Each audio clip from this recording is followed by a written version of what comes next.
Hey everybody, it's Jared Akers from How to Be Happy, Happiness for the Practical Mind at jaredakers.com. That's Jared, Jared, Akers.com. Today I was thinking about how to be happy with yourself, and that maybe it's time for a change. You know, when I was early in this happiness journey, what have you, and which really all started around March of 2006, and I had a life coach and a spiritual advisor and a therapist, and I mean I had a whole committee of people helping me get well. And but you know, I'd often, you know, if I'd get frustrated about something, and you know, I'd call him up and talk to him on the phone, and my life coach used to always ask me, you know, how do you think, you know, you should handle the situation, and I would say, well, you know, in the past, or you know, maybe this is what I should do, and he would, you know, often say, well, you know, how's that working for you? You know, because if all the decisions and the way that I was acting in my life had worked out really well, I wouldn't be in the position I was in. You know, I wouldn't be unhappy and miserable and depressed. And, you know, so, you know, during the process of that, you know, I realized that, you know, a lot of what needed to change was the way that I think and how I perceived my, you know, myself and my place in the world. So during this process, this was about a year, because before that, a lot of my self-worth came from validation, being validated externally from other people, you know, or materialistic things, or career, and relationships. You know, that's where I got all of my self-worth, or my worth was externally. So, you know, I would often, you know, kind of feel somebody out when I was talking to them, and kind of feel how they were going to react to something that I had to say, and so I would change the way I acted or what I said based on how I thought that they were going to react, and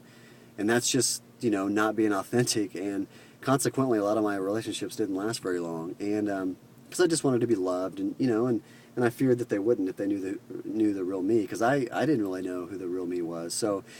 anyway, after the, you know, working on this process, it's been about a year, and I met my wife, Emily. At the time, we were just dating, and she was coming down to meet me for lunch one day, and I worked in this office building on the 8th floor, and she came down, was going to meet me for lunch, and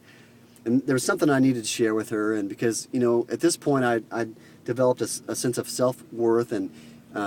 some internal peace and happiness and acceptance with who I was, and you know, and in order for me to move forward in this relationship, I always need to be, I need to be completely honest, and for me it's transparency completely, and it was kind of new to me, but you know, I was happy with who I was, and I knew that I deserved to be with someone that accepted me completely. So, so she came down to meet me for lunch, and I'm riding the elevator down, and I was by myself in the elevator, and so I actually prayed, you know, for the confidence and strength to share what I needed to share, and be true and sincere. And so I get into the vehicle, and I tell her, you know, there's something that I need to share with you, and you know, it's personal, and I was nervous because, to be honest with you, I'd shared the same thing in some relationships in the past, and they didn't go well. And in one instance, it actually ended the relationship. So I was a little bit nervous, and you know, and so, but I'd forgiven myself, and I knew that, you know, this is what I needed to do, and because I wasn't ashamed of it anymore, because it was part of who I am and made me who I was. So, and I share this with her, and you know, and her reaction was like, okay, you know, that's it, because you know, I scared her, I guess, and she's like, okay, so where do you want to eat, you know, and I was like, oh my God, you know, I wasn't banished to Pluto or stoned to death, you know, and it worked, you know, and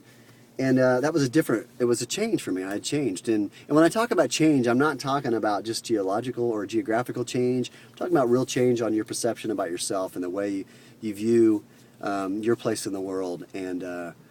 you know, and that to be happy with yourself, you really need a lot of times to change the way you think, and that usually doesn't happen overnight. You know, for me, it was definitely a process, and it started with self-acceptance, and emotional connectedness with self, and the truth, and about myself. And I'm big on humility. You hear me talk about that a lot. So anyway, that's just something that I was thinking about. And anyway, I encourage you to stop by my website at jaredakers.com, Happiness for the Practical Mind. And thanks for stopping by and checking this out. And happiness to you.